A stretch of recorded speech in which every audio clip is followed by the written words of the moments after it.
യേശു ജനിക്കുന്നതിന് മുമ്പ് നമ്മുടെ ഇപ്പോഴത്തെ സാഹചര്യം പോലെ ഒരു കാലം ഉണ്ടായിരുന്നു. ദൈവത്തിന്റെ ജനം എല്ലാവരും ഒന്നിച്ചുകൂടി ഉപവസിച്ച് കൈകൾ ഉയർത്തി പ്രാർത്ഥിക്കുമായിരുന്നു. എന്നാൽ അകത്ത് വിശുദ്ധ നഗരം രോഗം പിടിച്ച അവസ്ഥയിലായിരുന്നു. ജനം പ്രാർത്ഥിക്കുമായിരുന്നു, പക്ഷേ വിശ്വാസം ഇല്ലായിരുന്നു. വലിയ വലിയ ആഘോഷങ്ങളൊക്കെ ചെയ്യുമായിരുന്നു, പക്ഷേ അവരുടെ മനസ്സ് അത്യാഗ്രഹത്തിലും അസൂയയിലും അഹങ്കാരത്തിലും മുങ്ങിത്താണുപോയി. ന്യായാധിപന്മാർ നീതി വിറ്റ് ജീവിക്കുമായിരുന്നു. ഭരണാധികാരികൾ പാവപ്പെട്ടവരിൽ നിന്ന് മോഷ്ടിച്ചു, വിധവകളെ തള്ളിക്കളഞ്ഞു, അനാഥരെ മറന്നുപോയി. ഇങ്ങനെ യെരൂശലേം ദൈവത്തെ പൂർണ്ണമായി വിട്ടകന്ന് ജീവിക്കുന്ന സമയത്ത് ചരിത്രത്തിന്റെ ഗതിയെ തന്നെ മാറ്റിയ ഒരു ശബ്ദം ദൈവം ഉയർത്തി. അവന്റെ പേരാണ് യെശയ്യാവ്. യെശയ്യാവ് എന്തോ ചെറിയൊരു പ്രവാചകനല്ല. അവൻ ഭാവിയിൽ സംഭവിക്കാൻ പോകുന്ന കാര്യങ്ങൾ വ്യക്തമായിട്ട് കണ്ടു. സാമ്രാജ്യങ്ങളുടെ പതനം, യെരൂശലേം ജനത്തിനുണ്ടാകാൻ പോകുന്ന കഷ്ടപ്പാട്, മറ്റേതൊരു പ്രവാചകനും ചിന്തിക്കാൻ പോലും പറ്റാത്ത ഭൂമിയുടെ അവസാനത്തെക്കുറിച്ച് പോലും ദൈവം അവന് വെളിപ്പെടുത്തി കൊടുത്തു. എന്നാൽ യെശയ്യാവ് ന്യായവിധിയെക്കുറിച്ച് മാത്രമല്ല കണ്ടത്, നിത്യമായ പ്രത്യാശയെക്കുറിച്ചും അവൻ ദർശനം കണ്ടു. അതായത് ലോകത്തിന്റെ പാപം നീക്കാൻ ഒരു രക്ഷകൻ വരും എന്ന മഹത്തായ വാഗ്ദത്തം ആദ്യമായിട്ട് പ്രഖ്യാപിച്ചത് അവനായിരുന്നു. ദൈവത്തിന്റെ നഗരം എന്ന് പേരുള്ള യെരൂശലേമിൽ ഈ സമയത്ത് നുണ പറയുന്നത് ഒരു കലയായിരുന്നു. ദൈവത്തിന്റെ മുമ്പിൽ വരുന്ന സമയത്ത് എങ്ങനെ നടിക്കണമെന്ന് അവർക്ക് നന്നായിട്ട് അറിയായിരുന്നു. എല്ലാ ആഴ്ചയും അവർ ദൈവാലയത്തിൽ പോകും, പ്രാർത്ഥിക്കും, പാടും, യാഗങ്ങളൊക്കെ അർപ്പിക്കും. അങ്ങനെ ആലയത്തിലുള്ള എല്ലാ കാര്യങ്ങളും ഭംഗിയായിട്ട് ചെയ്യുമായിരുന്നു. പക്ഷേ അത് വെറുമൊരു പ്രകടനം മാത്രമായിരുന്നു. കാരണം ദേവാലയത്തിൽ നിന്ന് പുറത്തുപോയി കഴിഞ്ഞാൽ നീതി എന്ന് പറയുന്നത് വിൽപ്പനയ്ക്ക് വെച്ചിരിക്കുന്ന ഒരു സംഭവമായിരുന്നു. അത്യാഗ്രഹം ജനത്തിന്റെ ഹൃദയത്തെ വഷളാക്കി കളഞ്ഞു. ദൈവത്തിൽ നിന്ന് അനുഗ്രഹം നേടിയെടുക്കാൻ വേണ്ടി അവർ കൈകൾ ഉയർത്തി പ്രാർത്ഥിച്ചു. എന്നിട്ട് അതേ കൈകൊണ്ട് തന്നെ അവർ വിധവയെ പീഡിപ്പിച്ചു, അനാഥരെ കൊള്ളയടിക്കുകയും ചെയ്യുമായിരുന്നു. ഇതൊന്നും കണ്ടു നിൽക്കാൻ മനസ്സില്ലാത്ത ഒരു മനുഷ്യൻ അവിടെ ഉണ്ടായിരുന്നു. അതാണ് യെശയ്യാവ്. യെശയ്യാവിന് ഇതൊന്നും കണ്ടിട്ട് സഹിച്ചില്ല. വ്യാജ വിശുദ്ധി കാണിക്കുന്നവരെ കണ്ട് അവന്റെ കണ്ണുകൾ ജ്വലിച്ചു. നഗരത്തിൽ ദൈവത്തെക്കുറിച്ച് സംസാരിക്കുന്നുണ്ട്, പക്ഷെ ദൈവം എന്നൊരു സംഭവം ഇല്ലാത്ത മട്ടിലായിരുന്നു അവരെല്ലാം ജീവിച്ചിരുന്നത്. ഈ സമയത്ത് ദൈവത്തിന്റെ ആത്മാവ് അവന്റെ ഉള്ളിൽ വന്നിട്ട് ഒരു ഞെട്ടിക്കുന്ന ദർശനം വെളിപ്പെടുത്തി.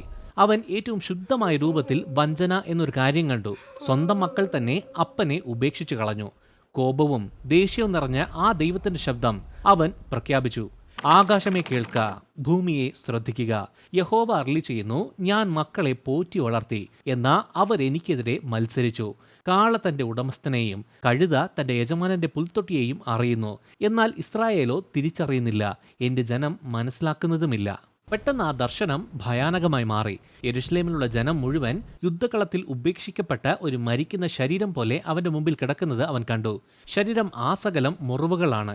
ആരും സുഖപ്പെടുത്താൻ മെനക്കെടാത്ത രീതിയിലുള്ള മുറിവുകളും ചീഞ്ഞളിഞ്ഞ വ്രണങ്ങളും ചതവുകളും ആ ശരീരങ്ങളിൽ ഉണ്ടായിരുന്നു. മുഴുവൻ ജനവും അഴുകിത്തുടങ്ങി. ഈ മഹാമാരിയുടെ കാരണം യെരൂശലേമിന്റെ ഹൃദയത്തിലാണുള്ളത്.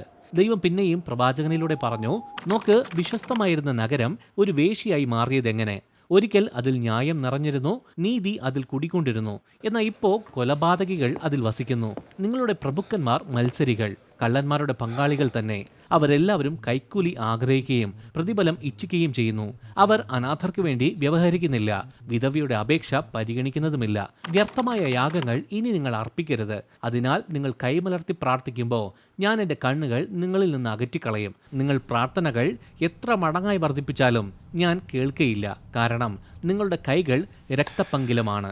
യെശയ്യാവ് പ്രവചിച്ച ഈ കാര്യങ്ങൾ കേട്ട് അവിടെ ഉണ്ടായിരുന്ന എല്ലാ ജനവും ഞെട്ടിപ്പോയി. അവർ മിണ്ടാതെ നിന്നു. ദൈവത്തിന് വേണ്ടി ഞങ്ങൾ ചെയ്തു എന്ന് അവർ വിചാരിച്ചിരുന്ന എല്ലാ കാര്യങ്ങളും ദൈവം തള്ളിക്കളഞ്ഞു എന്നവർ കേട്ട് ഞെട്ടിപ്പോയി. ഈ മുന്നറിയിപ്പിനിടയിലും അവസാനമായിട്ട് ഒരു അവസരം കൂടി അവർക്ക് കിട്ടി. അവസാന പ്രത്യാശയുടെ ഒരു ചെറിയ കണിക. നിങ്ങളെ തന്നെ കഴുകി വെടിപ്പാക്കുക, ദോഷം പ്രവർത്തിക്കുന്നത് നിർത്തുക, നന്മ ചെയ്യാൻ പഠിക്കുക, ന്യായം അന്വേഷിക്കുക, പീഡിതരെ സ്വതന്ത്രമാക്കുക, അനാഥരുടെ കാര്യം ഏറ്റെടുക്കുക, വിധവയ്ക്ക് വേണ്ടി വ്യവഹരിക്കുക. ഇപ്പോൾ വരിക, നമുക്ക് തമ്മിൽ വാദിക്കാം. നിങ്ങളുടെ പാപം കടും ചുമപ്പായിരുന്നാലും അവ ഹിമം പോലെ ശുഭ്രമാകും. ഈ വാഗ്ദത്തം വളരെ വ്യക്തമായിരുന്നു. അവർ ദൈവത്തിന്റെ വാക്ക് കേട്ട് അനുസരിച്ചു കഴിഞ്ഞാൽ യഹൂദ ദേശം പുനഃസ്ഥാപിക്കപ്പെടും. അങ്ങനെ അനുസരിച്ചില്ല എങ്കിൽ ന്യായവിധി ഉണ്ടാകും, യെരൂശലേം ശുദ്ധീകരിക്കപ്പെടും. പിന്നെ യെശയ്യാവ് ഒരു വെളിച്ചം കണ്ടു. ഇതൊന്നും ഒരിക്കലും സംഭവിക്കാൻ പോണില്ല എന്ന് വിചാരിക്കുന്ന അത്രയും മഹത്തായ കാര്യം ദൈവം അവന് കാണിച്ചു കൊടുത്തു. യെരൂശലേമിന് മുകളിൽ ഒരു പ്രകാശമുള്ള പർവ്വതം ഉയർന്നു വന്നു. രാജ്യങ്ങൾ അവിടെ ഒത്തുകൂടാൻ തുടങ്ങി. ലോകമെമ്പാടുമുള്ള പുരുഷന്മാരും സ്ത്രീകളും, വരൂ, നമുക്ക് യഹോവയുടെ പർവ്വതത്തിലേക്ക് കയറി ചെല്ലാം, അവിടുന്ന് തന്റെ വഴികൾ നമ്മെ അഭ്യസിപ്പിക്കും എന്നും പറഞ്ഞ് ആ മലയിൽ അവർ കയറി വന്നു.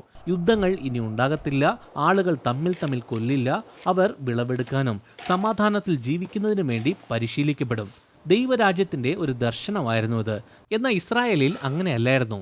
യെശയ്യാവ് പിന്നെയും തന്റെ സ്വന്തം ജനത്തെ നോക്കി. വിശുദ്ധരാണ് എന്ന് കരുതിയിരുന്ന കപട വിശ്വാസികൾ നിറഞ്ഞ ജനതയെ അവൻ കണ്ടു. ഉസിയ രാജാവിന്റെ സംരക്ഷണത്തിലായിരുന്നു അവർ. ഉസിയാവ് 50 വർഷം യഹൂദയെ വാണു. അവൻ ഭരിച്ച സമയത്ത് യെരുശലേമിന്റെ മതിലുകൾ പണിതു, സൈന്യത്തെ ശക്തമാക്കി. അങ്ങനെ യഹൂദയുടെ പേര് പ്രസിദ്ധമായി. അയൽ രാജ്യങ്ങൾ അവരെ ബഹുമാനിക്കാൻ തുടങ്ങി. ഈ അനുഗ്രഹം തന്നെ പെട്ടെന്ന് ഒരു ദുരന്തമായി മാറി. കാരണം അധികാരത്തിന്റെ കൂടെ അഹങ്കാരം വന്നു. ഒരു ദിവസം ഈ അഹങ്കാരിയായ ഉസിയാവ് അവന് കൊടുത്തിട്ടുണ്ടായിരുന്ന കാര്യങ്ങൾ ചെയ്യാതെ അവന്റെ അധികാരത്തിൽ ഇല്ലാത്ത പല കാര്യങ്ങൾ അവൻ ചെയ്യാൻ തീരുമാനിച്ചു. ദൈവത്തിന്റെ ആലയത്തിലേക്ക് അവൻ പോയി. പ്രാർത്ഥിക്കാനല്ല, പുരോഹിതന്മാർ മാത്രമേ ചെയ്യാൻ പാടുള്ളൂ എന്ന് നിയമിച്ചിരുന്ന ഒരു കാര്യം അവൻ ചെയ്യാൻ തീരുമാനിച്ചു. അതായത് വിശുദ്ധ യാഗപീഠത്തിൽ അവൻ ധൂപം അർപ്പിച്ചു. ഞെട്ടിപ്പോയ പുരോഹിതന്മാർ ഇത് ചെയ്യല്ലേ, ഇത് നിനക്കുള്ളതല്ല എന്ന് അവനോട് ഒരുപാട് പറഞ്ഞ് അവനെ അവിടുന്ന് മാറ്റാൻ കഴിഞ്ഞു ശ്രമിച്ചു. എന്നാൽ ഉസിയാവ് ഇത് കേട്ടില്ല. ഈ പുരോഹിതന്മാരൊക്കെ ഇവനെ തടയുന്നത് കണ്ട് അവന് ഭയങ്കരമായിട്ട് ദേഷ്യം വന്നു. ഈ സമയത്ത് തന്നെ ദൈവം ഇടപെട്ടു. പെട്ടെന്ന് അവിടെ ഉണ്ടായിരുന്ന എല്ലാവരും നോക്കി നിൽക്കുന്ന ആ സമയത്ത് തന്നെ അവന്റെ നെറ്റിയിൽ ഒരു വെളുത്ത പുള്ളി പ്രത്യക്ഷപ്പെട്ടു. അതാണ് കുഷ്ഠം. ദൈവത്തിന്റെ ന്യായവിധി എന്തോ വലിയ ശബ്ദമായിട്ടോ ഭൂകമ്പമായിട്ടോ അല്ല പ്രത്യക്ഷപ്പെട്ടത്, മറിച്ച് അവന്റെ മാംസത്തിൽ ഒരു മായാത്ത അടയാളമായി പ്രത്യക്ഷപ്പെട്ടു. ഒരു നിമിഷം കൊണ്ട് ശക്തനായ രാജാവ് അശുദ്ധിയുള്ള മനുഷ്യനായി മാറി. പെട്ടെന്ന് തന്നെ പുരോഹിതന്മാർ അവനെ ദൈവാലയത്തിൽ നിന്ന് പുറത്തേക്ക് കൊണ്ടുപോയി. ഉസിയ രാജാവ് ഇത് കണ്ട് പേടിച്ചുപോയി. അന്നു മുതൽ അവൻ ഒറ്റയ്ക്ക് ഒരു വീട്ടിൽ താമസിച്ചു. ഒരു സമയത്ത് കോട്ടകൾ പണിത രാജാവ് ഇപ്പോൾ കുഷ്ഠരോഗിയായി ഒരു വീട്ടിൽ ഒറ്റപ്പെട്ട് ജീവിച്ചു. അവന്റെ മകനായ യോഥാം അവന് പകരം രാജാവായി. ഉസിയ രാജാവ് അങ്ങനെ ഒറ്റപ്പെട്ട് ജീവിച്ച് മരിച്ചു. അഹങ്കാരി, ദൈവത്തിന്റെ സാന്നിധ്യത്തിൽ നിന്ന് പുറത്താക്കപ്പെട്ടവൻ, അവന്റെ അശുദ്ധമായ കൈകളാൽ വിശുദ്ധമായത് തൊടാൻ ധൈര്യപ്പെട്ടവൻ എന്നാണ് പിന്നീട് അവനെ ചരിത്രം അടയാളപ്പെടുത്തിയത്. ഉസിയാവിന്റെ മരണം ഒരു യുഗത്തിന്റെ അവസാനമാണ്. എന്നാലും അതിലും ഇരുണ്ട ഒരു സമയത്തിന്റെ തുടക്കവും അതായിരുന്നു. ശക്തനായ ഒരു രാജാവിന്റെ കീഴിൽ സുരക്ഷിതമായിട്ടാണ് ജീവിക്കുന്നത് എന്നുള്ള മിഥ്യാധാരണയാണ് ആളുകൾ ആശ്രയിച്ചിരുന്നത്. പക്ഷേ രാജാവിന്റെ മരണം ആരും അംഗീകരിക്കാൻ ആഗ്രഹിക്കാത്ത കാര്യങ്ങളെ തുറന്നുകാട്ടി. മുഴുവൻ രാഷ്ട്രവും പ്രതിസന്ധിയിലായി. ജനങ്ങൾ ദൈവത്തിൽ നിന്ന് കൂടുതൽ അകന്നുപോയി. ദൈവാലയം കപടവിശ്വാസികൾ കൊണ്ട് നിറഞ്ഞു തുടങ്ങി. അത്യാഗ്രഹം നീതിയെ ഇല്ലാതാക്കി. അതിനുശേഷം യെശയ്യാവ് ദൈവാലയത്തിൽ കയറി. ആ സമയത്ത് ഒരു രാജാവും കണ്ടിട്ടില്ലാത്ത ഒരു കാര്യം അവൻ കണ്ടു. പെട്ടെന്ന് ആകാശം അവന്റെ മുമ്പിൽ തുറന്നു. അവന്റെ കണ്ണുകൾ ഈ ലോകത്തിൻ്റെതല്ലാത്തൊരു സിംഹാസനം കണ്ടു. അത് മഹത്വമുള്ളതും എല്ലാ സൃഷ്ടികൾക്കും മീതെ ഉയർന്നതുമായിരുന്നു. അതിൽ സൈന്യങ്ങളുടെ യഹോവ ഇരിക്കുന്നത് അവൻ കണ്ടു. ദൈവത്തിന്റെ വസ്ത്രം ഭയങ്കര വലുതായിരുന്നു. എത്ര വലുതാണ് എന്ന് ചോദിച്ചാൽ അതിന്റെ ഒരു തൊങ്കൽ ദൈവാലയത്തെ മുഴുവൻ നിറച്ചു. അത്രയ്ക്കും വലിപ്പമുള്ളതായിരുന്നു അത്. ഉടനെ സാറാഫുകൾ പ്രത്യക്ഷപ്പെട്ടു. ശുദ്ധമായ ജ്വാലയാൽ ജ്വലിക്കുന്ന അഗ്നിജീവികളാണത്. ഓരോന്നിനും 6 ചിറകുകളുണ്ടായിരുന്നു. ഒരൊറ്റ വാചകം മാത്രം ഒരിക്കലും നിർത്താതെ അവർ പറഞ്ഞുകൊണ്ടേയിരുന്നു: സൈന്യങ്ങളുടെ കർത്താവ് പരിശുദ്ധൻ, പരിശുദ്ധൻ, പരിശുദ്ധൻ. മുഴുവൻ ഭൂമിയും അവന്റെ മഹത്വം കൊണ്ട് നിറഞ്ഞിരിക്കുന്നു. ഇത് കേട്ട് ദൈവാലയത്തിന്റെ കട്ടിളക്കാലും വാതിൽ പടികളും കുലുങ്ങി. ദൈവാലയം വിറച്ചു. പുക ദൈവാലയത്തെ മൂടി. യെശയ്യാവ് ആരാധിച്ചില്ല. പകരം അവൻ വിറച്ച് ദൈവത്തിന്റെ മുമ്പിൽ വീണു. പൂർണ്ണമായ വിശുദ്ധിയെ നേരിട്ട് കാണുന്ന ഒരു മനുഷ്യൻ സംസാരിക്കാൻ കഴിയുന്ന ഒരൊറ്റ വാക്കേ ഉള്ളൂ. അതവൻ പറഞ്ഞു: എനിക്ക് അയ്യോ കഷ്ടം, ഞാൻ നശിച്ചു. ഞാൻ അശുദ്ധ അധരങ്ങളുള്ള ഒരു മനുഷ്യൻ, അശുദ്ധമായ അധരങ്ങളുള്ള ജനത്തിന്റെ നടുവിൽ പാർക്കുകയും ചെയ്യുന്നു. എന്റെ കണ്ണ് സൈന്യങ്ങളുടെ യഹോവയായ രാജാവിനെ കണ്ടല്ലോ എന്ന് കരഞ്ഞു. യെശയ്യാവ് ക്ഷമ ചോദിച്ചില്ല, സ്വയം ന്യായീകരിക്കാൻ ശ്രമിച്ചില്ല. അവന്റെ അവസ്ഥ അംഗീകരിച്ചു. പക്ഷെ ദൈവം അവനെ ശുദ്ധീകരിച്ചു. പെട്ടെന്ന് സാറാഫുകളിൽ ഒരാൾ യാഗപീഠത്തിൽ നിന്ന് എടുത്ത ഒരു തീക്കനൽ കയ്യിൽ പിടിച്ച് അവന്റെ അടുത്തേക്ക് പറന്നു വന്നു.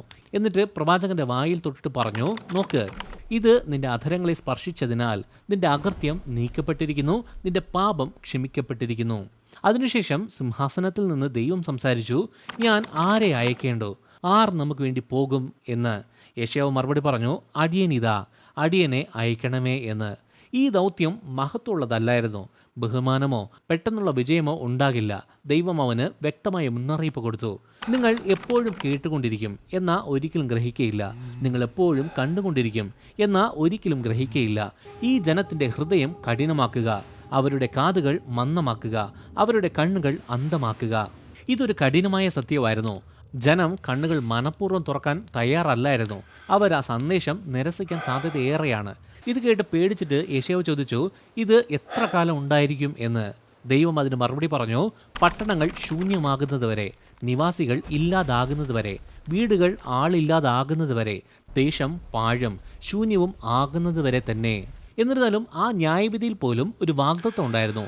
ദൈവം പറഞ്ഞു, കരിമരവും കരിവേലകവും വെട്ടിയതിനു ശേഷം കുറ്റി അവശേഷിക്കുന്നത് പോലെ വിശുദ്ധ സന്തതി ഒരു കുറ്റിയായി അവശേഷിക്കും എന്ന്. സന്ദേശം വ്യക്തമായിരുന്നു. ദൈവം എല്ലാം നശിപ്പിക്കില്ല, ഒരു ചെറിയ ശേഷിപ്പ് സംരക്ഷിക്കപ്പെടും. ഈ ശേഷിപ്പിൽ നിന്ന് ഒരു ഭാവി ഉയർന്നു വരും. അങ്ങനെ ഏശയ്യാവിൻ്റെ വിളിയും തെരഞ്ഞെടുപ്പും അവന് മനസ്സിലായി. അങ്ങനെ തൻ്റെ ദൗത്യം ആരംഭിച്ചു. അതേസമയം യെരുശലേമിൽ ഒരു വാർത്ത കാട്ടുതീ പോലെ പടർന്നു. എന്താണെന്ന് പറഞ്ഞാൽ, സിറിയയും വടക്കൻ രാജ്യമായ ഇസ്രായേലും ഐക്യതയോടെ യഹൂദയ്ക്കെതിരെ യുദ്ധത്തിന് അണിനിരന്നു. ഈ വാർത്ത കൊട്ടാരത്തിലെത്തിയപ്പോൾ ഉസിയാവിൻ്റെ ചെറുമകനായ ആഹാസ് പേടിച്ചുപോയി. എന്നാൽ അവൻ്റെ മുത്തശ്ശനെ പോലെ ആഹാസ് രാജാവ് കർത്താവിനെ അന്വേഷിച്ചില്ല. അവന് ദൈവഭയം ഇല്ലായിരുന്നു. അവൻ പേടിച്ചാണ് രാജ്യം ഭരിച്ചത്. ഇപ്പോൾ അവൻ്റെ സ്വന്തം ഭയം തന്നെ അവനെ വേട്ടയാടാൻ തുടങ്ങി. അവരെ എതിർക്കാനായിട്ട് ആഹാസ് വടക്കു നിന്നുള്ള സാമ്രാജ്യമായ അസറിയയുടെ അടുത്ത് സഹായം ചോദിച്ചു. ദൈവത്തിൽ വിശ്വസിക്കുന്നതിന് പകരം സൈന്യത്തിന്റെ സംരക്ഷണത്തിൽ അവൻ വിശ്വസിച്ചു. ആ സമയത്ത് കർത്താവ് ഏശയ്യാവിനെ അയച്ചു. നഗരത്തിലേക്ക് ഒഴുകുന്ന ആ നദിയുടെ അടുത്ത് തന്നെ അവൻ നിൽക്കുന്നുണ്ട്. അവിടെ തന്നെ പോയി അവനോട് സംസാരിക്കുകയെന്ന് ദൈവം ഏശയ്യാവിനെ പറഞ്ഞയച്ചു. ആഹാസ് ഒറ്റയ്ക്കല്ലായിരുന്നു. അവൻ്റെ കൂടെ അവൻ്റെ മകനായ ഷെയാർ-യാശുബും ഉണ്ടായിരുന്നു. അവൻ്റെ പേര് തന്നെ ഒരു പ്രവചനമായിരുന്നു. ഷെയാർ-യാശുബു എന്ന പേരിൻ്റെ അർത്ഥം ഒരു ശേഷിപ്പ് മടങ്ങി വരും എന്നാണ്. നന്നായിട്ട് പേടിച്ചു നിൽക്കുന്ന ആ രാജാവിൻ്റെ അടുത്ത് വന്നിട്ട് ഏശയ്യാവ് ധൈര്യത്തോടെ പറഞ്ഞു, ശ്രദ്ധിക്കുക, ശാന്തനായിരിക്കുക, ഭയപ്പെടരുത്. പുകയുന്ന ഈ 2 വിറക് കമ്പുകൾ നിമിത്തം നിന്റെ ധൈര്യം ചോർന്നു പോകരുത്. ഈ ആക്രമണം യാഥാർത്ഥ്യമാകില്ല, അത് സാധ്യമാകുകയില്ല. നിങ്ങൾ വിശ്വാസത്തോടെ ഉറച്ചു നിൽക്കുന്നില്ലെങ്കിൽ നിങ്ങൾക്ക് നിലനിൽപ്പേയില്ല. അത് വ്യക്തമായ ഒരു മുന്നറിയിപ്പായിരുന്നു. ആഹാസ് ദൈവത്തിൽ വിശ്വസിച്ചില്ല എങ്കിൽ അവൻ്റെ രാജ്യം വീഴും. എന്നാൽ ഈ ആഹാസിന് വലിയ വിശ്വാസമൊന്നും ഇല്ല എന്നുള്ളത് ദൈവത്തിന് അറിയാം. അതുകൊണ്ട് ദൈവത്തെ വിശ്വസിക്കാനായിട്ട് ദൈവം ദയാപൂർവം അവന് അസാധ്യമായ ഒരു കാര്യം വാഗ്ദത്തം ചെയ്തു. നീ ആഗ്രഹിക്കുന്ന ഒരു അടയാളം ചോദിക്കുക, അതിപ്പോൾ സ്വർഗത്തിലാണെങ്കിലും ശരി, പാതാളത്തിലാണെങ്കിലും ശരി എന്ന്. സ്വർഗത്തിലോ പാതാളത്തിലോ ഏത് അടയാളം ചോദിച്ചാലും അത് ചെയ്തു കൊടുക്കാൻ കർത്താവ് തയ്യാറായിരുന്നു. എന്നാൽ എന്തോ വിശ്വാസം ഉള്ള രീതിയിൽ അവൻ പറഞ്ഞു, ഞാൻ ചോദിക്കില്ല, ഞാൻ കർത്താവിനെ പരീക്ഷിക്കില്ല എന്ന് പറഞ്ഞു. ഇത് കേട്ട് ഏശയ്യാവിന് ദേഷ്യം വന്നു. രാജാവ് താഴ്മയുള്ളത് കൊണ്ട് പറഞ്ഞ വാക്കുകളല്ല ഇത്. അവൻ കാപട്യമാണ് കാണിക്കുന്നത് എന്ന് ഏശയ്യാവിന് മനസ്സിലായി. എന്നിട്ട് ഏശയ്യാവ് പറഞ്ഞു, നിങ്ങൾ മനുഷ്യരുടെ ക്ഷമ പരീക്ഷിച്ചത് പോരാഞ്ഞിട്ടാണോ ഇപ്പോൾ ദൈവത്തിൻ്റെ ക്ഷമയും കൂടെ പരീക്ഷിക്കുന്നത്? ആ സമയത്ത് ദൈവം ചരിത്രത്തെ തന്നെ മാറ്റിമറിക്കുന്ന ഒരു പ്രവചനം പറഞ്ഞു. ഏശയ്യാവ് ധൈര്യത്തോടെ അത് രാജാവിനോട് സംസാരിച്ചു. അതുകൊണ്ട് കർത്താവ് തന്നെ നിനക്കൊരു ചിഹ്നം നൽകും. കന്യക ഗർഭവതിയായി ഒരു പുത്രന് ജന്മം നൽകും. ആ പുത്രൻ ഇമ്മാനുവേൽ എന്ന് വിളിക്കപ്പെടും. അതായിരുന്നു പ്രവചനം. ശക്തനായ യോദ്ധാവല്ല, ഒരു കുഞ്ഞാണത്. ന്യായവിധിയിൽ നിന്ന് രക്ഷയും ഇരുട്ടിൽ വെളിച്ചവും മരിക്കുന്ന ജനത്തിന് ജീവനും നൽകുന്ന ചരിത്രത്തിലെ ഒരു പ്രധാന വഴിത്തിരിവാണത്. ദൈവം മനുഷ്യരെ ഉപേക്ഷിച്ചിട്ടില്ല, തൻ്റെ ജനത്തെ മറന്നിട്ടില്ല എന്നതിൻ്റെ ജീവിക്കുന്ന അടയാളമായിരിക്കും ഈ കുഞ്ഞ്. ഈ കുഞ്ഞിന് ശരിയും തെറ്റും വേർതിരിച്ചറിയാൻ പ്രായമാകുന്നതിന് മുമ്പ് 2 രാജ്യങ്ങൾ വീഴുമെന്ന് ഏശയ്യാവ് പറഞ്ഞു, സിറിയയും വടക്കൻ രാജ്യമായ ഇസ്രായേലും. ഏശയ്യാവ് കൃത്യവും വ്യക്തവുമായി പ്രവചിച്ചു. ദമസ്കോസ് നശിപ്പിക്കപ്പെടും, ശമര്യ നശിപ്പിക്കപ്പെടും. അസറിയയുടെ ക്രൂരതയിൽ വടക്കൻ ഇസ്രായേൽ എന്ന പ്രദേശം തന്നെ ഇല്ലാതാകും. അത് അങ്ങനെ തന്നെ സംഭവിച്ചു. ഏശയ്യാവ് പ്രവചിച്ചതുപോലെ തന്നെ പ്രവചനം കൃത്യമായി നിവൃത്തിയായി. അസറിയൻ എന്ന മഹാസാമ്രാജ്യത്തിൻ്റെ ആ മഹത്തായ ശക്തിയിൽ 2 ശത്രുക്കളും വീണു. അത് അപ്രത്യക്ഷമായി. ചങ്ങല അണിയിച്ച് ഇസ്രായേലിനെ പ്രവാസത്തിലേക്ക് കൊണ്ടുപോയി. ഇസ്രായേൽ ജനമെല്ലാം അസറിയൻ ദേശത്തിലെ പല സ്ഥലങ്ങളിലായിട്ട് ചെതറിപ്പോയി. വടക്കൻ രാജ്യം തന്നെ തുടച്ചു നീക്കപ്പെട്ടു. അത് പിന്നീട് ഇല്ലാതായി. എന്നിരുന്നാലും ശത്രുക്കളുടെ മേൽ പതിച്ച വാൾ യഹൂദയുടെ മേലും പതിക്കും. കാരണം ആഹാസ് രാജാവിൻ്റെ പാപം വലുതായിരുന്നു. അവൻ ദൈവത്തെ ആശ്രയിക്കുന്നതിനേക്കാൾ അസറിയ എന്ന ആ ദേശത്തെ ആശ്രയിച്ചു, അതിൻ്റെ സൈന്യത്തെ ആശ്രയിച്ചു. അത് വഞ്ചനയായിരുന്നു. അസറിയ ആണെങ്കിൽ കവിഞ്ഞൊഴുകുന്ന നദി പോലെ അതിൻ്റെ മുമ്പിൽ വരുന്ന എല്ലാ രാജ്യങ്ങളെയും കീഴടക്കി. യൂഫ്രട്ടീസിലെ ശക്തവും സമൃദ്ധമായ പ്രളയജലം അശ്ശൂർ രാജാവിനെയും അവൻ്റെ സകല സന്നാഹത്തെയും അയക്കും. അത് അവരുടെ എല്ലാ തോടുകളിലും പൊങ്ങി അതിൻ്റെ എല്ലാ കരകളിലും കവിഞ്ഞൊഴുകും. അനന്തരം അത് യഹൂദയിലേക്കും കടന്ന് കവിഞ്ഞൊഴുകി കഴുത്തുവരെയും എത്തും. യെശയ്യാവ് വ്യക്തമായി കണ്ടു, ന്യായവിധി മുദ്രയിട്ട് കഴിഞ്ഞു. ഇപ്പോൾ ആ രാജ്യം യഹൂദയ്ക്ക് ഒരു സംരക്ഷണം പോലെ തോന്നിയാലും പിന്നീട് ആ രാജ്യം തന്നെ യഹൂദയെ അടിച്ചമർത്തും. ഇതെല്ലാം സംഭവിക്കുന്നത് കർത്താവിനെ അവർ ഉപേക്ഷിച്ചത് കൊണ്ട് മാത്രമാണ്. എന്നാലും ഇരുട്ടിനല്ല അന്തിമ വാക്ക്. കാരണം യെശയ്യാവ് കാലാതീതമായ വാക്കുകളിൽ മിശിഹയെക്കുറിച്ച് പ്രഖ്യാപിച്ചിട്ടുണ്ടായിരുന്നു. ഇരുട്ടിൽ നടന്ന ജനം വലിയൊരു പ്രഭ ദർശിച്ചു. കൂരിരുട്ടിൻ്റെ ദേശത്ത് താമസിച്ചവരുടെ മേൽ ഒരു പ്രകാശം ഉദിച്ചു. എന്തെന്നാൽ നമുക്ക് ഒരു ശിശു ജനിച്ചിരിക്കുന്നു, നമുക്ക് ഒരു മകൻ നൽകപ്പെട്ടിരിക്കുന്നു. ആധിപത്യം അവൻ്റെ തോളിലായിരിക്കും. അവൻ ഇപ്രകാരം വിളിക്കപ്പെടും: അത്ഭുത മന്ത്രി, ശക്തനായ ദൈവം, നിത്യപിതാവ്, സമാധാന പ്രഭു. യേശയ്യാവിന്റെ വാക്കുകൾ ഒരു കാലഘട്ടത്തിന് വേണ്ടിയുള്ളത് മാത്രമല്ല, അത് വരണ്ട നിലത്ത് നട്ട പ്രവചന വിത്തുകളായിരുന്നു. അതായത് നൂറ്റാണ്ടുകൾക്ക് ശേഷവും ഫലം കായ്ക്കുന്ന വിത്തുകളായിരുന്നു അത്. വിദേശ സൈന്യങ്ങളുടെയും അവിടുത്തെ രാജാക്കന്മാരുടെയും മുമ്പിൽ യഹൂദ വിറച്ചു നിൽക്കുന്ന സമയത്ത് യേശയ്യാവ് ഒരു കുഞ്ഞിനെക്കുറിച്ചും മനുഷ്യാത്മാവിന്റെ പ്രക്ഷുബ്ധതയ്ക്കുള്ള ദൈവത്തിന്റെ വിശ്വസ്ത ഉത്തരത്തെക്കുറിച്ച് സംസാരിച്ചു. ഒരു സംശയം പോലും ഇല്ലാതെ യേശയ്യാവ് ആ കുഞ്ഞ് ആരിൽ നിന്നായിരിക്കും ജനിക്കുന്നത് എന്നതുപോലും പ്രവചിച്ചിട്ടുണ്ട്. ഇഷായിയുടെ കുറ്റിയിൽ നിന്ന് ഒരു മുള ഉയർന്നു വരും, അദ്ദേഹത്തിന്റെ വേരുകളിൽ നിന്നുള്ള ഒരു ശാഖ ഫലം കായ്ക്കും, യഹോവയുടെ ആത്മാവ് അദ്ദേഹത്തിന്റെ മേൽ ആവസിക്കും, ജ്ഞാനത്തിന്റെയും വിവേകത്തിന്റെയും ആത്മാവ്, ആലോചനയുടെയും ശക്തിയുടെയും ആത്മാവ്, പരിജ്ഞാനത്തിന്റെയും യഹോവ ഭക്തിയുടെയും ആത്മാവ് തന്നെ. പാരമ്പര്യമായി സംഭവിച്ച തെറ്റുകൾ പിന്നെയും പിന്നെയും ആവർത്തിക്കുന്ന അടുത്ത രാജാവായിരിക്കില്ല ആ കുഞ്ഞ്. അവൻ ഒരു പുരാതന വേരിൽ നിന്ന് ഉയർന്നു വരുന്ന ഒരു പുതിയ മുളയായിരിക്കും. ദാവീദിന്റെ വംശപരമ്പരയിൽ ഇപ്പോഴും ദൈവമുദ്രയിട്ട ഒരു വാഗ്ദത്വമായിരുന്നു അത്. എന്നാൽ ആഹാസ് രാജാവ് വരുത്തിയ ആത്മീയ ദുരന്തത്തിന് ശേഷം യഹൂദ രാജ്യത്തിന്റെ സിംഹാസനം അവന്റെ മകനായ ഹിസ്കിയാവിന് കൈമാറി. അവൻ തന്റെ അപ്പനെ പോലെയല്ല. ഹിസ്കിയാവ് ഒരു നീതിമാനായിരുന്നു, ദൈവത്തെ ഭയപ്പെടുന്ന ഒരു രാജാവായിരുന്നു. പുറജാതീയ ബലിപീഠങ്ങൾ എല്ലാം ഇടിച്ചു കളഞ്ഞു, അന്യദൈവങ്ങളുടെ പ്രതിമകൾ തകർത്തു കളഞ്ഞു. എന്നിട്ട് യഹോവയുടെ ആലയം അവൻ ശുദ്ധീകരിച്ചു. ദൈവാലയത്തിന്റെ വാതിലുകൾ പിന്നെയും തുറന്ന് ജീവനുള്ള ദൈവത്തെ അന്വേഷിക്കാൻ ആളുകളെ പ്രേരിപ്പിച്ചു, കൂട്ടിച്ചേർക്കുകയും ചെയ്തു. ഇങ്ങനെ ഹിസ്കിയാവ് നല്ല ഭംഗിയായിട്ട് ദേശത്തെ ഭരിക്കുന്ന സമയത്ത് അവന്റെ വാഴ്ചയുടെ 14-ാം വർഷത്തിൽ വടക്കു നിന്നുള്ള രാജ്യം അവർക്കെതിരെ ഉയർന്നു വന്നു. അതായത് അസ്രിയൻ രാജാവായ സൻഹെരീബ് യഹൂദയെ ആക്രമിക്കാൻ വന്നു. ഒരു സമയത്ത് ആഹാസും അസ്രിയൻ രാജാവും തമ്മിൽ നല്ല ബന്ധം ഉണ്ടായിരുന്നതാണ്. യേശയ്യാവ് പ്രവചിച്ചതുപോലെ തന്നെ ആ നദി യഹൂദയ്ക്കെതിരെ തന്നെ തിരിഞ്ഞു. ഇപ്പൊ തന്നെ അസ്രിയൻ രാജാവായ സൻഹെരീബ് ഒരുപാട് രാജ്യങ്ങളെ നശിപ്പിച്ചു കളഞ്ഞു. ഇപ്പോൾ അവന്റെ അടുത്ത ലക്ഷ്യം യെരുശലേമാണ്. യഹൂദരാണെങ്കിൽ നഗരത്തിന്റെ വാതിലുകളെല്ലാം അടച്ചിരുന്നു. ഇവർക്കെതിരെയുള്ള ഭീഷണി എന്ന് പറയുന്നത് വളരെ വലുതാണ്. എന്തായാലും എന്തൊക്കെ ചെയ്താലും ഈ ശത്രുവിനെ തടയാൻ അവർക്ക് പറ്റില്ല. അങ്ങനെ നഗരത്തിനകത്ത് എല്ലാവരും പേടിച്ചിരിക്കുമായിരുന്നു. ഈ സമയത്ത് സൻഹെരീബ് അവന്റെ ഏറ്റവും ക്രൂരമായ ഒരു ദൂതനെ യെരുശലേമിലേക്ക് അയച്ചു. അവന്റെ പേര് റബ്ഷക്കെ എന്നാണ്. അവൻ അപമാനിക്കാൻ മിടുക്കനാണ്, ഭീഷണിപ്പെടുത്തി പീഡിപ്പിക്കാനും അവൻ വിദഗ്ധനാണ്.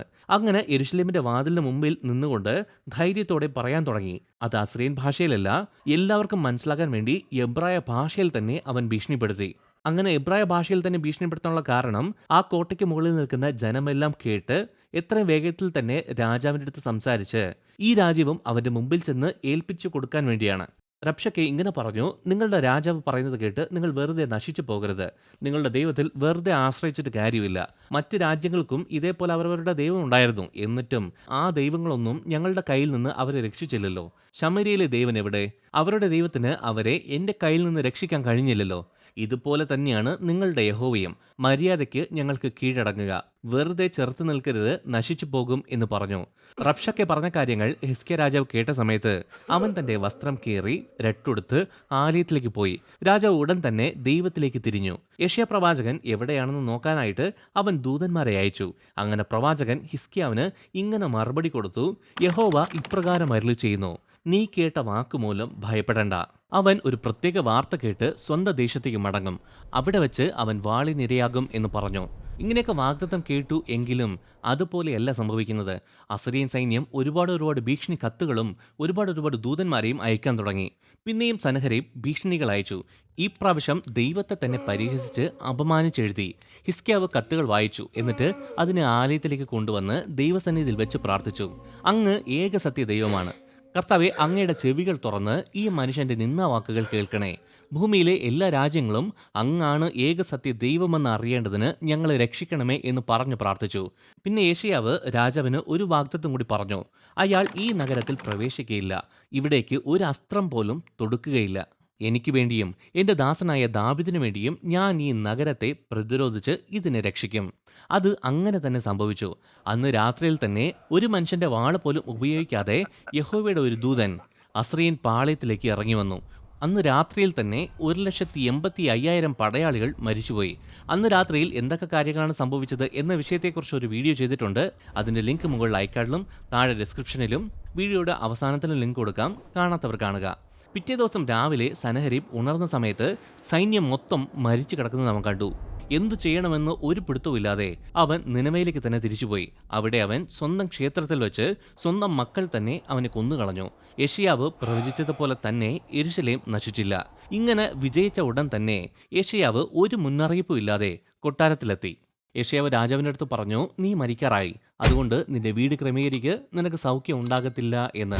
ഇത് കേട്ട ഉടനെ രാജാവ് തിരിഞ്ഞ് നിലവിളിച്ച് കരഞ്ഞു. എന്നിട്ട് പറഞ്ഞു, കർത്താവേ, ഞാൻ എത്ര വിശ്വസ്തയോടെയാണ് അങ്ങയുടെ മുമ്പിൽ നടന്നതെന്ന് ഓർക്കണേ. അങ്ങയുടെ ദൃഷ്ടിയിൽ നല്ലതും ശരിയായ കാര്യങ്ങളും മാത്രമാണ് ഞാൻ ചെയ്തിട്ടുള്ളൂ എന്ന് പറഞ്ഞു. ഉടനെ യെശയ്യാവ് കൊട്ടാരമുറ്റം വിട്ടുപോകുന്നതിന് മുമ്പ് ദൈവം അവനോട് പറഞ്ഞു, നീ തിരിച്ചുപോയി ഹിസ്കീയാവിനോട് പറ, ഞാൻ നിന്റെ പ്രാർത്ഥന കേട്ടു, നിന്റെ കണ്ണീർ കണ്ടിരിക്കുന്നു, ഞാൻ നിന്നെ സൗഖ്യമാക്കും, 3-ാം ദിവസം നീ ആലയത്തിലേക്ക് പോകും, നിന്റെ ആയുസ്സിൽ 15 വർഷം കൂട്ടിച്ചേർക്കും എന്ന്. എന്നാൽ അതിൽ വിശ്വസിക്കാത്ത ഹിസ്കീയാവ് ഇത് സംഭവിക്കുമെന്ന ഉറപ്പിനു വേണ്ടി ഒരു അടയാളം ചോദിച്ചു. യെശയ്യാവ് എന്ത് അടയാളമാണ് വേണ്ടതെന്ന് ചോദിച്ചു. സൂര്യഘടികാരത്തിലെ നിഴൽ 10 ചുവട് മുന്നോട്ട് നീങ്ങണോ, അതോ 10 ചുവടുകൾ പിന്നോട്ട് നീങ്ങണോ എന്ന്. ഹിസ്കീയാവ് കുറച്ച് ബുദ്ധിമുട്ടുള്ള കാര്യം തന്നെ ചോദിച്ചു. അത് പിന്നോട്ട് നീങ്ങട്ടെ എന്ന്. അവൻ്റെ കൺമുന്നിൽ വെച്ച് തന്നെ നിഴൽ 10 ചുവട് പിന്നോട്ട് വന്നു. സ്വർഗത്തിന്റെ കൽപ്പന പ്രകാരം മുഴുവൻ കാലചക്രവും തന്നെ പിന്നിലേക്ക് പോയി. പിന്നെ യെശയ്യാവ് രാജാവിന് വേണ്ടി പ്രാർത്ഥിച്ചു. പിന്നെ രാജാവിന്റെ മുറിവിൽ മരുന്ന് പുരട്ടി. പെട്ടെന്ന് തന്നെ ഹിസ്കീയാവ് സൗഖ്യമായി. ദൈവം വാക്ക് പറഞ്ഞതുപോലെ തന്നെ അവൻ സൗഖ്യമായി എഴുന്നേറ്റ് ആലയത്തിലേക്ക് പോവുകയും ചെയ്തു. ആ ദേശത്തിൽ ഒരു ഭയങ്കര സമാധാനം ഉണ്ടായിരുന്നു. അസ്സീറിയൻ ദേശത്തിന്റെ ഭീഷണി അപ്രത്യക്ഷമായിപ്പോയി. എന്നാൽ ഇപ്പോൾ ഒരു പുതിയ പ്രശ്നം ഉയർന്നു വന്നു. ഒരു ദിവസം ബാബിലോൺ രാജ്യം, അന്ന് അതൊരു വലിയ സാമ്രാജ്യം അല്ലായിരുന്നു, ആ രാജ്യത്തിലെ രാജാവ് ഹിസ്കീയാവിന്റെ രോഗവിവരം അറിഞ്ഞതുകൊണ്ട് അവൻ ദൂതന്മാരെ അയച്ചു.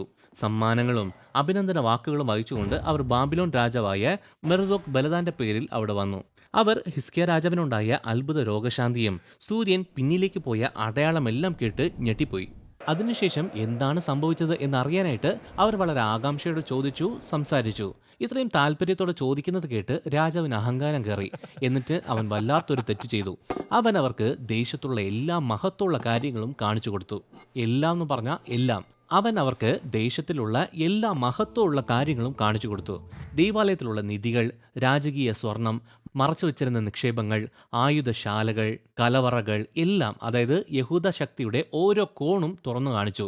ഹിസ്കീയാവ് താൻ എന്തോ വലിയ സംഭവമാണ് എന്ന് കാണിക്കാൻ വേണ്ടിയാണ് ഇങ്ങനെ ചെയ്തത്. ബാബിലോന്റെ ദൂതന്മാർ ഇവിടെ വന്നു എന്ന് അറിഞ്ഞ യെശയ്യാവ് രാജാവിനോട് ചോദിച്ചു, അവന്മാർ കൊട്ടാരത്തിൽ വന്നിട്ട് എന്താണ് പറഞ്ഞത്, അല്ലെങ്കിൽ എന്താണ് കണ്ടത് എന്ന്. ഹിസ്കീയാവ് പറഞ്ഞു, എല്ലാം കണ്ടു, ഞാൻ ഒന്നും മറച്ചു വച്ചില്ല, അവർ കാണാതെ ഈ രാജ്യത്തിൽ ഒന്നുമില്ല എന്ന് പറഞ്ഞു. ഇത് കേട്ട് പ്രവാചകൻ ഒരു ഞെട്ടിക്കുന്ന പ്രവചനം പറഞ്ഞു. നിന്റെ കൊട്ടാരത്തിലുള്ളതെല്ലാം ബാബിലോണിലേക്ക് കൊണ്ടുപോകുന്ന ദിവസങ്ങൾ വരുന്നു. നിന്റെ പൂർവികർ സമ്പാദിച്ചു വെച്ച ഒരു കാര്യങ്ങളും അവശേഷിക്കാത്ത രീതിയിൽ അവർ എടുത്തുകൊണ്ടു പോകും. നിന്റെ സ്വന്തം മക്കൾ പോലും അവർക്ക് അടിമകളാകും. ബാബിലോൺ രാജാവിന്റെ കൊട്ടാരത്തിൽ സേവിക്കാനായിട്ട് അവരെ ഷണ്ഡന്മാരാക്കി ജോലി ചെയ്യാൻ നിർബന്ധിക്കും എന്ന്. പക്ഷേ ഇത് കേട്ടിട്ട് ഞെട്ടിപ്പിക്കുന്ന ഒരു മറുപടിയാണ് ഹിസ്കീയാവ് പറഞ്ഞത്. ഇതൊന്നും ഞാൻ ജീവനോടിരിക്കുന്ന സമയത്ത് വരില്ലല്ലോ, അപ്പോൾ കുഴപ്പമില്ല എന്ന്. ചെയ്തത് തെറ്റായിപ്പോയി എന്ന് പറഞ്ഞ് ദൈവത്തോട് ക്ഷമ ചോദിച്ചില്ല. അവൻ ജീവനോടുള്ളിടത്തോളം കാലം ഒരു പ്രശ്നവും വരില്ല എന്നുള്ളതുകൊണ്ട് അവനത് സന്തോഷത്തോടെ സ്വീകരിച്ചു. പ്രവചനം അപ്രകാരം തന്നെ സംഭവിച്ചു. ഇസ്രായേലിന്റെ ചരിത്രത്തിൽ തന്നെ ഏറ്റവും വലിയ ന്യായവിധികളിലൊന്നായ ബാബിലോണിയൻ പ്രവാസത്തിന്റെ പ്രവചനമായിരുന്നു അത്. യെശയ്യാവ് വർഷങ്ങൾക്ക് മുമ്പ് തന്നെ ഈ ന്യായവിധി കണ്ടു. വിശുദ്ധ നഗരം ശൂന്യമായി കിടക്കുന്നതും ദൈവാലയം തകർന്നു വീഴുന്നതും ആളുകളെ ചങ്ങലയിട്ട് ബാബിലോണിലേക്ക് കൊണ്ടുപോകുന്നതും അവൻ കണ്ടു.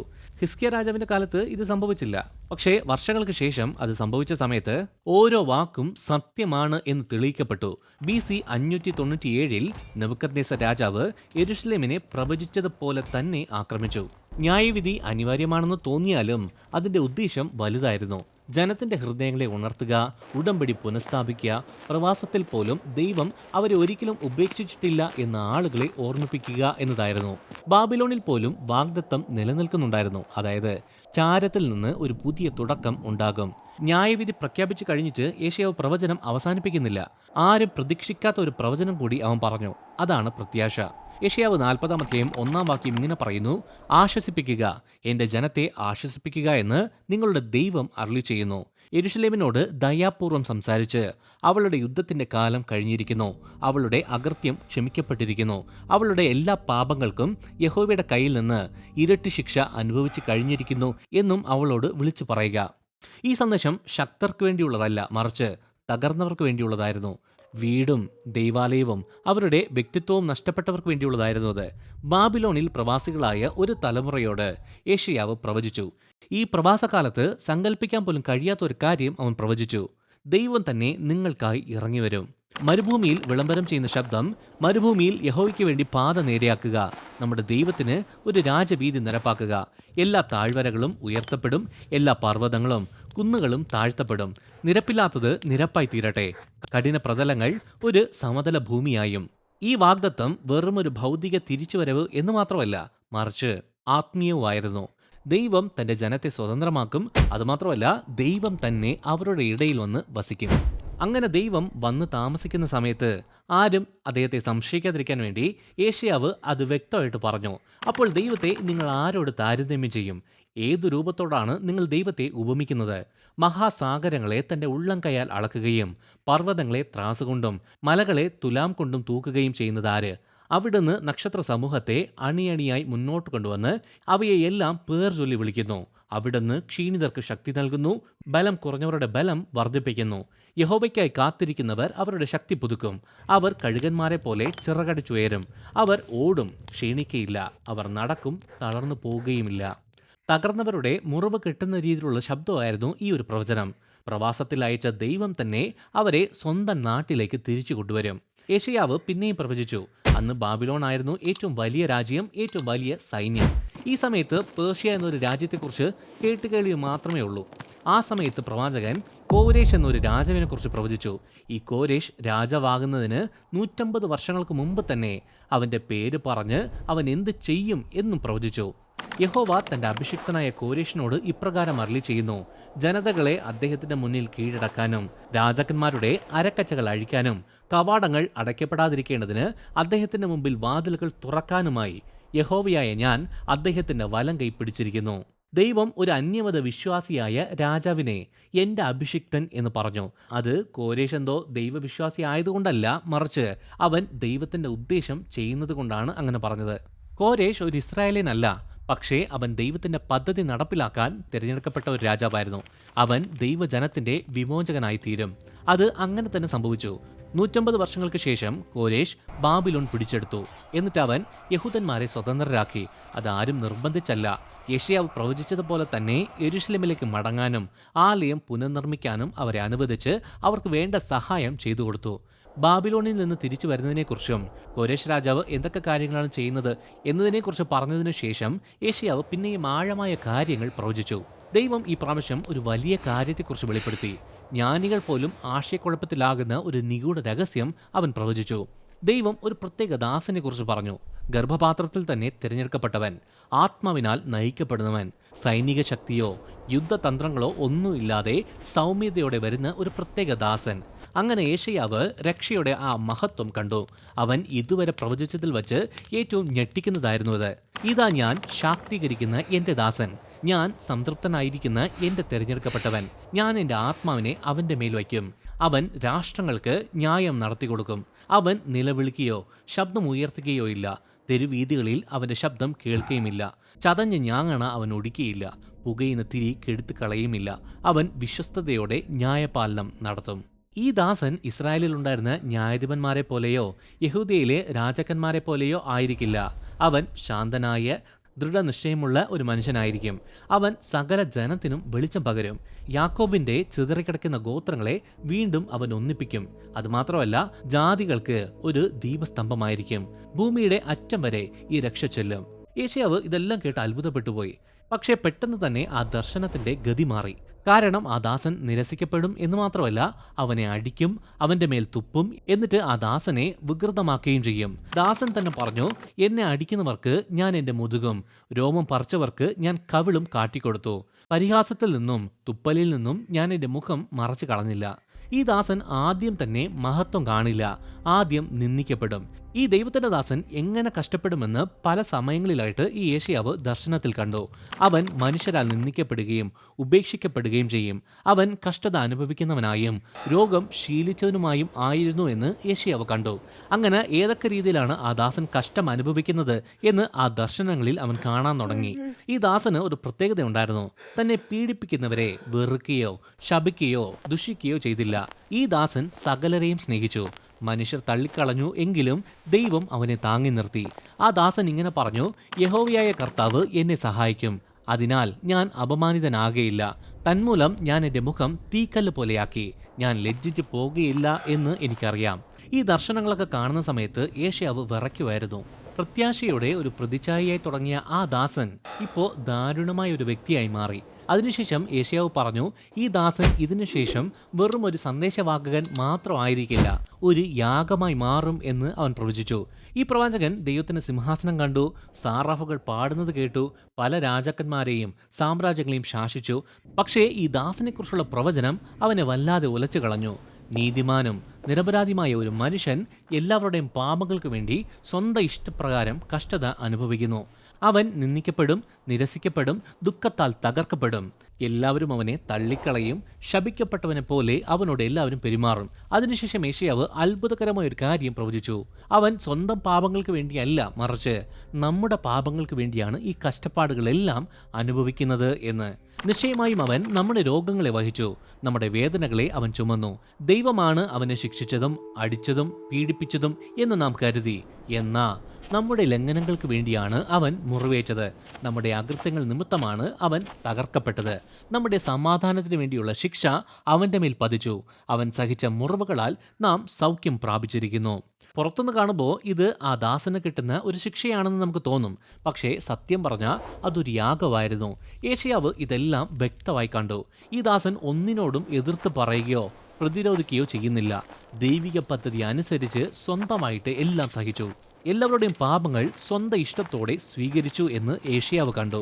അറുക്കാൻ കൊണ്ടുപോകുന്ന ഒരു കുഞ്ഞാടിനെ പോലെ അവൻ ആനിതനായി. രോമം കത്തിരിക്കുന്നവർക്ക് മുമ്പിൽ മൗനമായി നിൽക്കുന്ന ചെമ്മരി ആടിനെ പോലെ അവൻ വായ് തുറക്കാതിരുന്നു. അവൻ അന്യായമായി വിധിക്കപ്പെട്ടു. ജീവനുള്ളവരുടെ മധ്യയിൽ നിന്ന് അവൻ ഛേദിക്കപ്പെട്ടു. അവൻ യാതൊരു അതിക്രമവും ചെയ്തില്ല. അവന്റെ വായിൽ യാതൊരു വഞ്ചനയും ഉണ്ടായിരുന്നില്ല. അവർ ദുഷ്ടന്മാരോടൊപ്പം അവന് ശവക്കുഴി നൽകി. എന്നിരുന്നാലും യേശയ്യാവ് കണ്ട ഈ ദർശനത്തിൽ ഏറ്റവും അത്ഭുതകരമായ ഒരു ഭാഗം ഈ കഷ്ടമല്ല, മറിച്ച് ദൈവം അതിനുശേഷം എന്ത് ചെയ്തു എന്നതായിരുന്നു. അവന്റെ പീഡനാനുഭവത്തിന് ശേഷം അവൻ ജീവന്റെ പ്രകാശം കണ്ട് സംതൃപ്തനാകും. തന്റെ പരിജ്ഞാനത്താൽ നീതിമാനായ എന്റെ ദാസൻ പലരെയും നീതീകരിക്കും, അവരുടെ അകൃത്യങ്ങളെ അവൻ വഹിക്കും. ഇതായിരുന്നു മഹത്തായ വെളിപ്പാട്. ഈ ദാസൻ വെറും ഒരു രക്തസാക്ഷി മാത്രമല്ല, അവൻ ഒരു പകരക്കാരനാണ്. ന്യായവിധിക്കും വീണ്ടെടുപ്പിനും ഇടയിലുള്ള ഏക വഴി അവൻ മാത്രമായിരുന്നു. ആ ദാസൻ വെറുതെ മരിക്കുവല്ല ചെയ്തത്, അവൻ മധ്യസ്ഥത വഹിക്കുമായിരുന്നു. ഹൃദയത്തെ തുളച്ചു കയറുന്ന വാക്കുകളോടെയാണ് യേശയ്യാവ് ഈ പ്രവചനം അവസാനിപ്പിച്ചത്. അവൻ അനേകരുടെ പാപങ്ങൾ വഹിക്കുകയും അതിക്രമക്കാർക്ക് വേണ്ടി മധ്യസ്ഥത വഹിക്കുകയും ചെയ്തുവല്ലോ.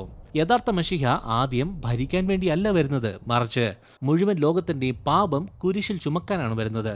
ഈ അത്ഭുതകരമായ ദർശനത്തിൽ നിന്ന് ഇന്നും പ്രതിധ്വനിക്കുന്ന ഒരു പ്രവചനം യേശയ്യാവ് അന്ന് പ്രഖ്യാപിച്ചു. ദാഹാർത്തരായ എല്ലാവരുമേ വരിക, വെള്ളത്തിങ്കലേക്ക് വരിക.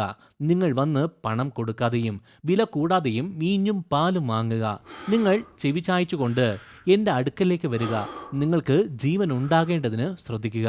സ്വർണമോ പണമോ ശുദ്ധീകരണമോ ഒന്നും ആവശ്യമില്ല. ദൈവത്തിനായുള്ള ദാഹം മാത്രമാണ് ഏറ്റവും പ്രധാനമായ ആവശ്യം.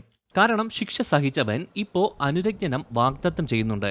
യഹോവയെ കണ്ടെത്താവുന്ന സമയത്ത് അവിടത്തെ അന്വേഷിക്കുക. അവിടുന്ന് സമീപസ്ഥനായിരിക്കുമ്പോൾ അവിടത്തെ വിളിച്ചപേക്ഷിക്കുക. ദുഷ്ടർ തങ്ങളുടെ വഴിയെയും നീതികെട്ടവർ തങ്ങളുടെ നിരൂപണങ്ങളെയും ഉപേക്ഷിക്കട്ടെ. കർത്താവിലേക്ക് തിരിയുക, കാരണം കർത്താവ് കരുണ കാണിക്കുന്നവനാണ്. ദൈവത്തിലേക്ക് തിരിയുക, കാരണം അദ്ദേഹം എല്ലാം സമൃദ്ധമായി നൽകുന്നുണ്ട്. ഇപ്പോൾ വാതിൽ തുറന്നു കിടക്കുന്നുണ്ട്, പക്ഷേ അത് എല്ലായ്പ്പോഴും തുറന്നിരിക്കില്ല. ഈ ഒരു ആഹ്വാനം രക്ഷയെക്കുറിച്ച് മാത്രമല്ല, അകത്തുണ്ടാകുന്ന മാറ്റത്തെക്കുറിച്ചും ആയിരുന്നു. യെശയ്യാവ് നല്ല ധൈര്യത്തോടെ വെറുതെ മറ്റുള്ളവരെ കാണിക്കുന്ന രൂപങ്ങൾ, നീതിയില്ലാത്ത ഉപവാസം, കരുണയില്ലാത്ത മതം, അനുരജ്ഞനമില്ലാത്ത ആരാധന എന്ന കാര്യങ്ങളെല്ലാം വലിച്ചു കീറി തുറന്നു കാട്ടി. യഥാർത്ഥ ഉപവാസം എങ്ങനെ ചെയ്യണം എന്നുള്ളത് പ്രവാചകൻ വ്യക്തമായിട്ട് പറഞ്ഞു. അനീതിയുടെ ചങ്ങലകൾ അഴിച്ചു കളയുക, നുകത്തിന്റെ ബന്ധനങ്ങൾ അഴിക്കുക, പീഡിതരെ സ്വതന്ത്രമായി വിട്ടയക്കുക, എല്ലാ നുകവും തകർത്ത് കളക.